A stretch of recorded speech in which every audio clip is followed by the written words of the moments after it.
Hi, we're David and Jennifer McCurrach, and we're here to talk to you today about the dangers of social media.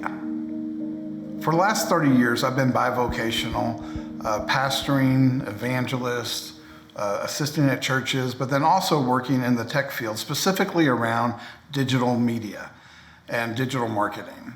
And so as we go into this conversation today, I'm going to use both my ministerial background and my professional background to really talk through some of the challenges that are associated with digital media. And then my wife, Jennifer. Jennifer McCurrach. I am a licensed professional counselor and have been since 2003. And I work a lot with people who have experienced trouble or conflict in their marriages and families, sometimes stemming around or contributed to by social media.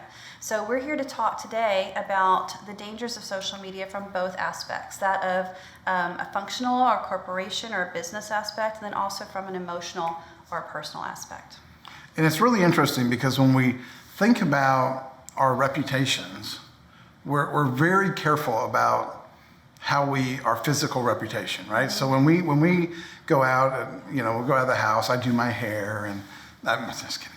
But we always want to make sure that we look our best because we want to give off a very positive image. And for years, as we look at the history of the internet, and we look at the history of social media, for years, the only people that we really directly impacted were the people that we came directly in touch with, right? So like I'd have to meet you and then you'd make your judgment on me based on how you saw me, right? And I could definitely control that.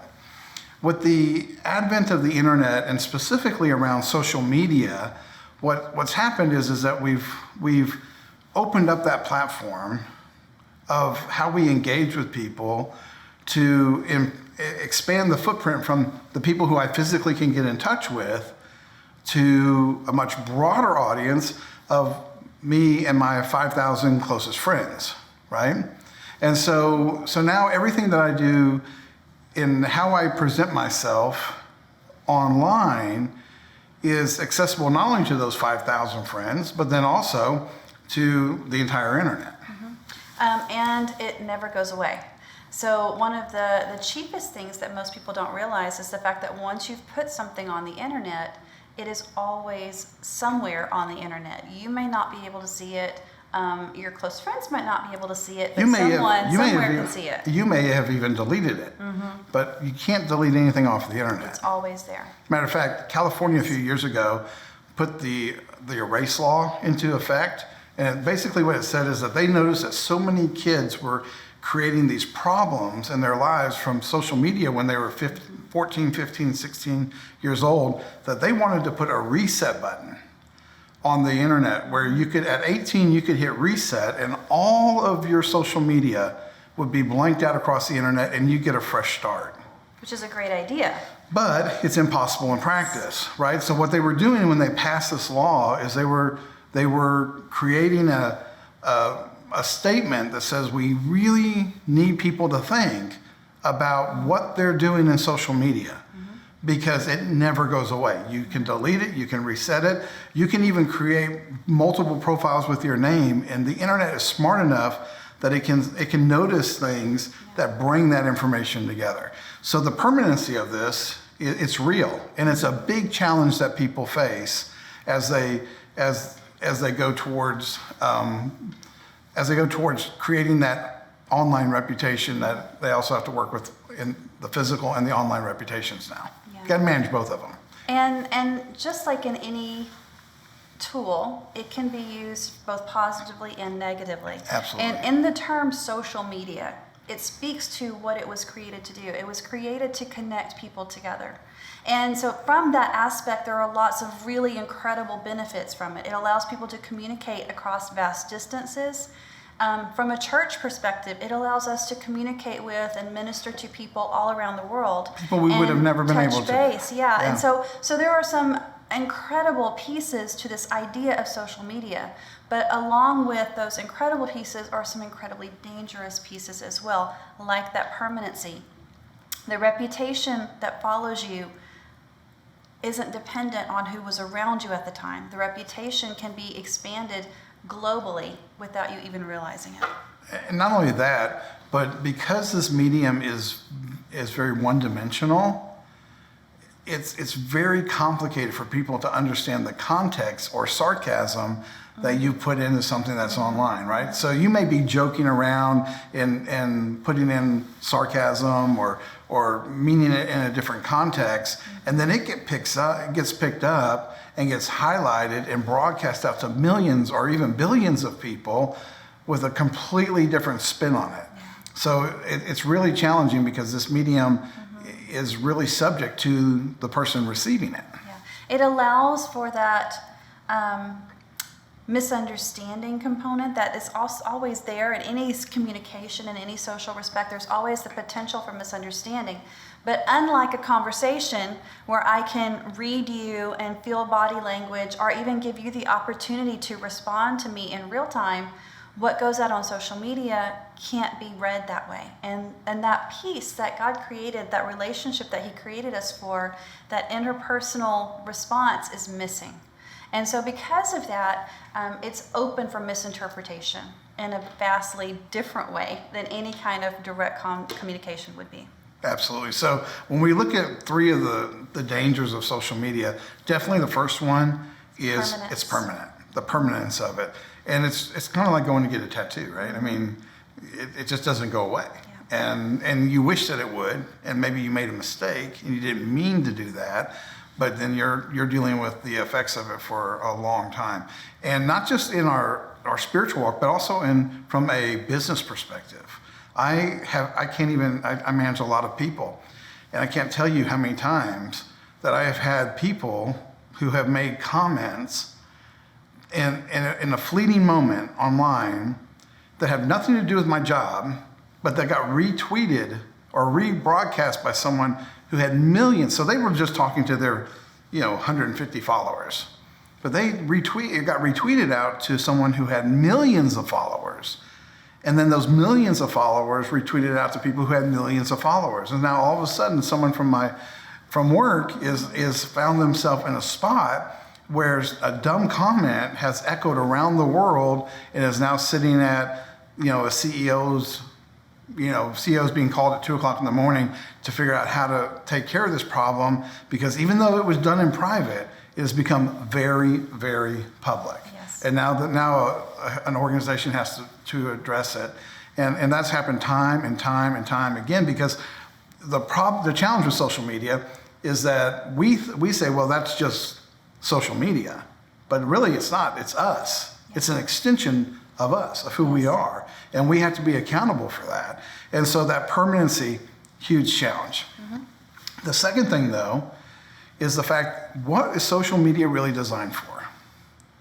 And I think this is really important, because we think social media is designed to connect the world together. And I guess that's kind of one of the reasons way down on the list. But in actuality, all of our online activity, especially social media, is all about collecting data. Yeah.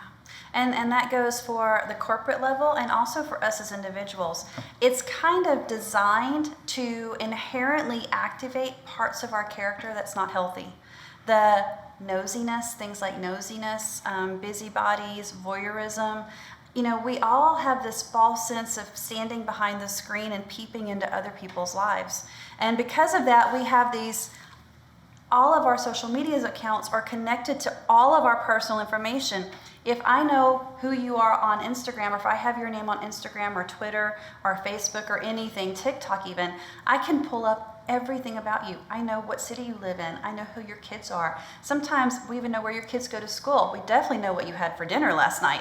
So we're getting to get this insight into people and look into their lives in a way that we've never been able to do before. Yeah, and not only that, but even the innocent things. So I post a picture online. There's actually applications that I can take that picture online and put it into an application. It will strip all the metadata, which is all the data that's attached to that image. And I can pinpoint it from a longitude and latitude perspective to exactly what room in a house where that picture was taken. So not just where you live, but where the interaction actually occurred. So because all of this is very public information, it becomes a little bit challenging. Now, I want to stop right here, and I want to say, social media can be fantastic, Yes. right? I mean, we're talking about some of the negative things. There's a whole lot of positive things Absolutely. that are with social media, but we're calling out some of the things that you've got to be careful for. Yeah. Awareness is key. Yeah, you don't have 5,000 friends. I mean, you may think you have 5,000 friends, but you do not have 5,000 friends. So the people that you're allowing into your life, this data and information is available to them. And from a personal perspective, when you post something or you stream something or you create something, you're inviting people to speak into that maybe normally you would never invite to have say or to have comment on what you're doing or in your life. But by posting it online, it's not private, you're posting it to everyone. And so you're inviting the world to comment on or to speak into those situations. And while that could be a great marketing tactic or even a great outreach tactic for a church, for a person, it can invite a lot of really negative circumstances. That's correct. Because now it's not just that you're surrounding yourself. They always talk about the circle of influence and how important that circle of influence is.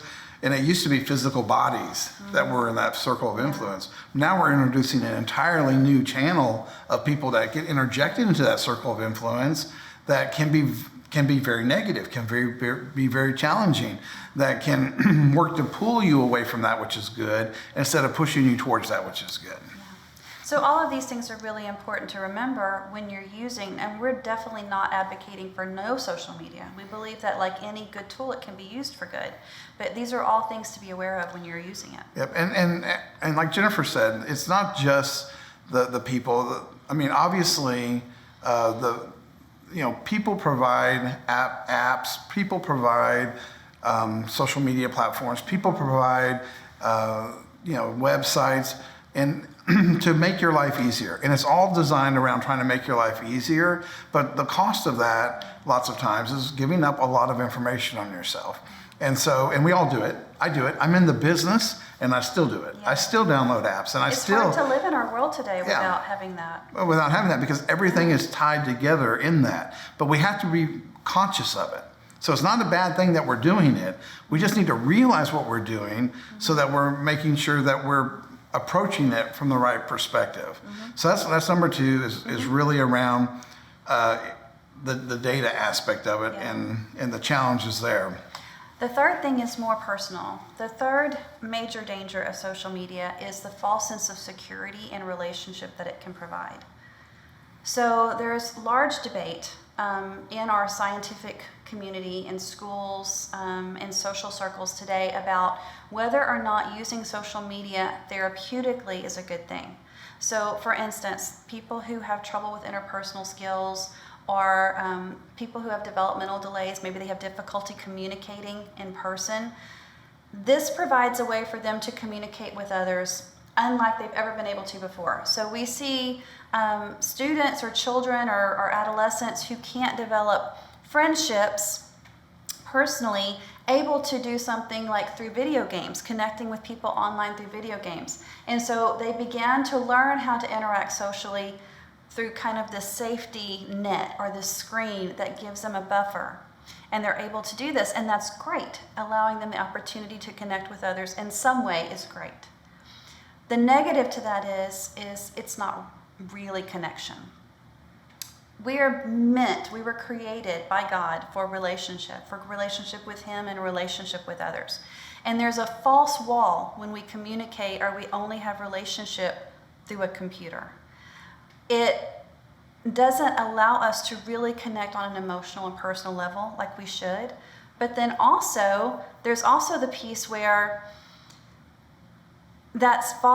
we think that we're safe and we will interact in a way online that we would never interact in person. We will make comments to people online that we would never say to them if they were sitting in the room with us. We will share information about ourselves online that we would never share with other people, but we have this false sense of security. There's a false sense of anonymity online. And so this is, I think, for a personal, from an emotional and even a spiritual aspect, probably one of the biggest dangers is not being aware of how you are connecting with others because of this false sense of security. And it's again, when you tie it back to the other two things, now all of a sudden you're talking about, okay, we have this false sense of security. I've got keyboard courage, right? And so now we find people doing things that they normally wouldn't do, right? So they were shy and they're bashful, and now they're acting out and they're very forward, right? And we've dealt with this a lot with people who, kids who would have never gone out in public and done things, that have sent, pictures to people, that have joined groups that were super dangerous, right? Bullying. They're bullying online. They will jump on board and bully online when they would never do that in person. That's not the kind of kid they are. Lots of situations where people have been kind of pushed over the edge because of that. Yeah, one of my favorites is that, people won't tend to not tell you in person what they'll tell you online. So, as a pastor, as a minister, someone may not come up to me in church and say, hey, I didn't like what you said. I'm concerned about what you said, which is the proper interaction that we should have. But as soon as they walk out the door, they pick up their phone and they're like, help me understand what my pastor said today. And they're not just saying that to the church, or they're not saying that to me in a text. They're posting that on Facebook or on Instagram or Twitter, saying, and so there's that different level of willingness to interact becomes very dangerous if it's used the wrong way. Now, also, like Jennifer said, that it can be used for positive. Absolutely. We have never had a better opportunity to reach people than we do today. Yeah. It used to be, matter of fact, just making this video, the fact that we can make this video the way that we're making this video today would have cost us hundreds of thousands of dollars from a production perspective, 20 years ago. Yeah. Right? But now we can create videos. Our phones are tremendous tools. We can create high quality videos. We can create high quality interactions, and we can roll them out to the world in a way that is super impactful, that we've never been able to do before. We have the ability to witness like we've never been able. We have the ability to promote things like we've never had before, right? Yeah. And so that's really positive.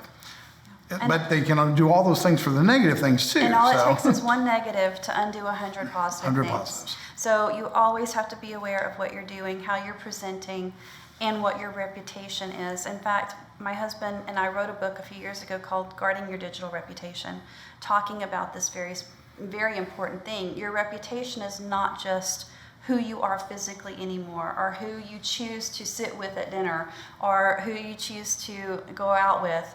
Your reputation is everything that comes out of your fingers, every video that you like, every ad that you send on to someone else, every off-color joke that you do a little ha-ha emoji after, that all compounds and becomes part of who you are and who your reputation is. And all of that now is accessible, like we have been talking about, not just to your parents, not just to your group, but now it's impacting people getting into colleges. It's impacting people getting jobs. There's example after example after example after example of people who had opportunities taken away from them because they went back 6 years and found some really questionable content on somebody. Yeah. Are people losing their career overnight, or losing their influence, losing their job, losing everything overnight because of one comment? Because of one comment. I give this talk to a lot of people, we do, and every single time that we give this talk, every single time that we talk through this, a couple things happen. One is people automatically say, I'm taking this off my phone, I'm not going to do this anymore. Delete it. I'm going to delete it all. That's not the answer. You can't escape this because it's in too many formats. Yeah. So that's not the right answer. Deleting it all, not necessarily the right answer, unless it's a burden to you. If it is, then that's between. But or as a note, if you feel like you can't delete it, then you probably should for a little while at least. If you feel like you can't be without it, then you probably need to detach from it for a period of time and let God do some work for you. That's correct. So not only that, but but then also there's the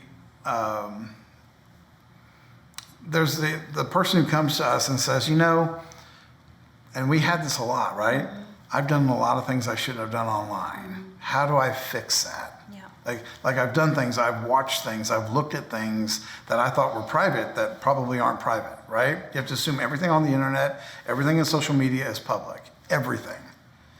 If you're the right person, you have to assume that people can get to that information. So how do you fix it? So how do you fix it? And we get that all the time. And I tell people, it's all about making a decision today to be different. Yeah. Right? It's all about saying, today I'm going to change who I am. I'm going to go to a place of prayer. I'm going to ask God to help me. I'm going to repent of whatever I've done in the past. And when I get online, I'm going to think on the things that are good and right and just. And what comes out of my fingers is going to be the same thing that comes out of my mouth. I'm going to lift people up. I'm going to, and what people will see is they'll see that there was a point inside of your social media where there was an aha moment. And things changed. And you went from questionable and negative or challenging or, whatever, to positive and uplifting and really, encouraging, right? And so, but it's all within our control. You're not going to delete the past, but you can definitely control the future. Yeah. And so what we would recommend is that, again, it's up to you, but you don't need to get rid of it all. You just got to use it for good. And we do recommend that you reflect on how you've used it in the past. Go back and look at some of the things that you've liked, or some of the things you've posted, or some of the things you've said. Go back and review. Do some self-reflection and make a decision. How do I want to be perceived moving forward from today on? It's interesting. We have there are tools out there that we can apply to social media accounts that will pull all of their posts that they've ever done from the beginning of social media time. And it'll bring all those posts collectively together into a big old printout about this big. And naturally, we can't read it, but there's also software that you can apply to it that can arrange it. It's called emotive indexing. So it's taking the emotion, it's reading the things, and it's dividing it up to however you want to divide it up. What percentage of people's posts are positive versus negative? What percentage of posts are encouraging versus discouraging? And you have the ability to do that. Now, what Jennifer's talking about is you going through and doing that. Look at that and tally. Keep a tally, right? You don't have the software like others do, but you can go through and take a tally. And if your negative column way outweighs your positive column, you're probably having a challenge. And you can make a change today and impact your future tomorrow. Secondarily, if you're using your social media to resolve conflict, or if you're using your social media to create conflict, those are things you need to look at. Are my relationships online overshadowing my relationships in person? Is my relationship online with the world overshadowing my personal relationship with God? Those are things that you can also examine that will help you to shift your focus and to look at it from a different perspective. Absolutely. Additionally, and just to leave you with this, the greatest tool to help you make sure that you're doing the right things online is God. Yeah. The more that you're in the right place with God, with these relationships, the more it will absolutely reflect in these relationships. So if I'm where I need to be at with the Lord, and I'm focusing on the things of God, then that's going to come through my social media. That's going to come through my conversations. That's going to come through the things. If I'm not where I need to be at with the Lord, then these things will take on a whole different tone as they go out into this world. So the number one thing as we get ready to end this video that we can tell you to do is, when you're dealing with social media, stay close to the Lord. Stay close to the Lord. Trust that He will guide you. Trust that He will direct you, and listen to His voice, because He will stop you. I've experienced this, where the Lord is like, "Are you sure that's the text you want to send? Are you sure that's the post that you want to make?" And so I believe God will stop you, or at least try to. We don't always listen to him, right? But I believe that God will stop you. Absolutely. So thank you so much for joining us today and watching our video. And if you have any questions, please feel free to reach out to us, and we would be happy to work with you or help you or answer any questions that you might have. Absolutely.